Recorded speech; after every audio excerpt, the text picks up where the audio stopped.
mengapa tanaman di masa generatif ini bebas dari yang namanya layu fusarium, busuk batang, bercak daun, ataupun penyakit antranoksa yang seperti saya sampaikan tadi. Karena kita melakukan pengocoran dengan bahan-bahan yang tepat guna dan tepat sasaran seperti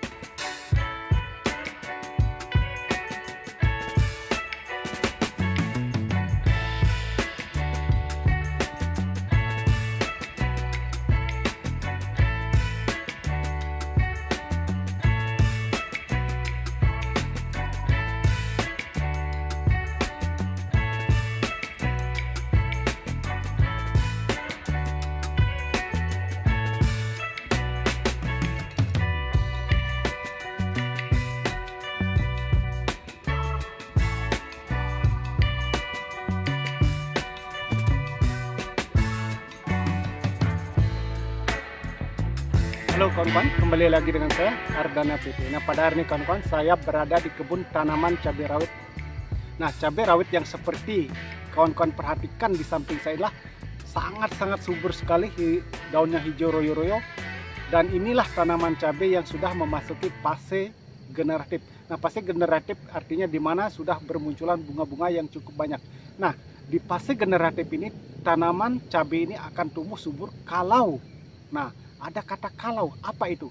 Kalau kita di masa vegetatif atau masa penanaman awal ini kita melakukan dengan teknik tepat guna dan tepat sasaran.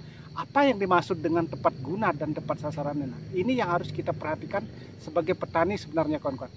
Karena di masa generatif ini tanaman itu cenderung akan kelihatan atau akan bermunculan berbagai macam jenis penyakit yang akan menyerang, seperti contohnya busuk batang, layu fusarium, bercak daun, ataupun penyakit antranoksa dan juga penyakit yang namanya bulai. Itu akan muncul di masa generatif tanaman cabai ini. Karena begini kawan-kawan, sebenarnya masa generatif ini akan tumbuh dengan bagus atau tanaman dalam arti kata sehat itu kalau seperti yang saya katakan di masa vegetatif ini kita melakukan tepat guna dan tepat sasaran dalam budidaya tanaman cabai itu sendiri. Nah, bagaimana atau langkah-langkah apa yang harus kita lakukan sebenarnya agar tanaman cabai di masa generatif ini agar terhindar dari namanya penyakit busuk batang, layu fusarium, bercak daun, ataupun penyakit yang sangat mengganggu bagi para petani yaitu antranoksa atau dengan kata lain patek ini. Karena seperti dalam video-video sebelumnya sudah saya jelaskan atau sudah saya katakan bahwa penyakit patek ini menyerang tanaman cabai sebenarnya di mulai usia 40 HST kawan-kawan. Itu yang saya pelajari setelah sekian lama saya melakukan penanaman cabai. Penyakit patek pada tanaman cabai tidak semerta-merta muncul begitu saja di masa generatif atau di masa sudah mulai buah mulai besar itu. Tidak seperti itu. Itu yang saya pelajari kawan-kawan. Nah, makanya langkah-langkah yang harus kita lakukan di masa vegetatif agar tanaman di masa generatif ini tanaman bisa menjadi sehat, bebas dari segala jenis penyakit yang seperti saya sampaikan tadi. Simak videonya dengan durasi full agar tidak gagal paham. Nah, ini kawan-kawan tanaman cabai yang seperti saya katakan tadi, jadi tanamannya subur, hijau royo-royo seperti ini. Nah, karena ini kita melakukan perawatan di masa vegetatif ini dengan tepat guna dan tepat sasaran. Nah, apa yang dimaksud dengan tepat guna dan tepat sasaran yang seperti saya katakan tadi, yaitu kita harus paham sebenarnya yang pertama yang harus kita pahami adalah struktur tanah yang akan kita tanami seperti ini kawan-kawan. Nah, tanah yang kita tanam ini otomatis agar tanaman cabai itu menjadi sehat dan subur dipastikan lahan atau bedengan ini terbebas dari namanya jamur ataupun bakteri-bakteri yang akan mengganggu tanaman cabai kita. Nah, itu yang terpenting kawan-kawan. Makanya di fase generatif yang seperti ini yang kawan-kawan bisa perhatikan tanaman cabainya sangat subur sekali, bunganya banyak sekali bermunculan seperti ini. Ini sudah ada bakal buah nih seperti ini, maaf kurang jelas mungkin.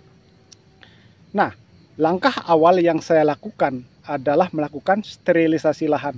Nah, inilah manfaat yang kita melakukan sterilisasi lahan. Nah, sterilisasi lahan adalah bagaimana cara kita mengembalikan kesuburan tanah itu. Itu yang dimaksud sterilisasi lahan.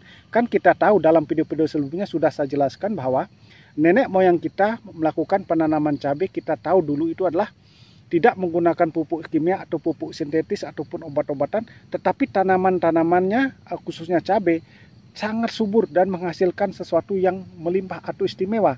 Nah, itu yang harus kita tahu. Makanya untuk mengembalikan kesuburan tanah atau mengembalikan unsur hara dalam tanah ini yang sering kita tanami berulang kali, bahkan berbagai dengan jenis tanaman, makanya tanah itu untuk sekarang ini sudah tidak subur. Nah, kita juga tidak pungkir kawan-kawan, tanah yang kita tanam ini sudah terkontaminasi dengan berbagai macam zat kimia sehingga kesuburan tanah itu hilang dan tanah ini tidak bagus lagi. Nah, caranya seperti tadi saya katakan, sterilisasi lahan.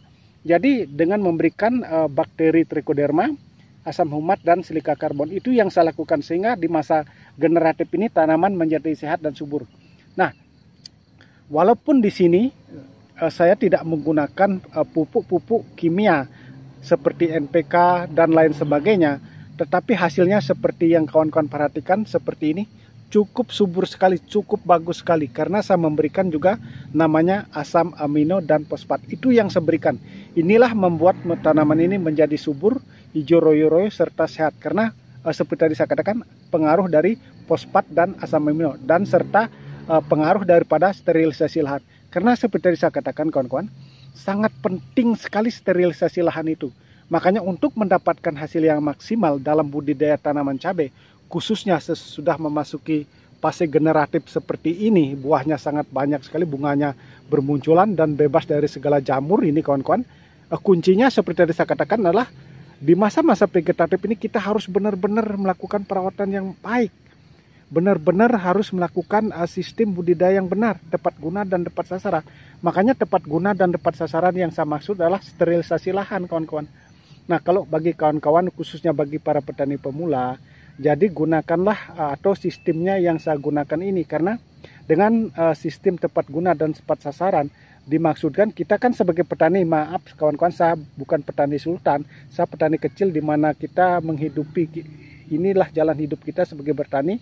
Kita berharap tanaman cabai yang kita tanam menjadi sehat dan subur, itu kuncinya, dan menghasilkan sesuatu yang istimewa atau berlimpah. Makanya kita atau saya ini bertani dengan modal minim atau modal hemat ya, tapi menghasilkan sesuatu yang luar biasa.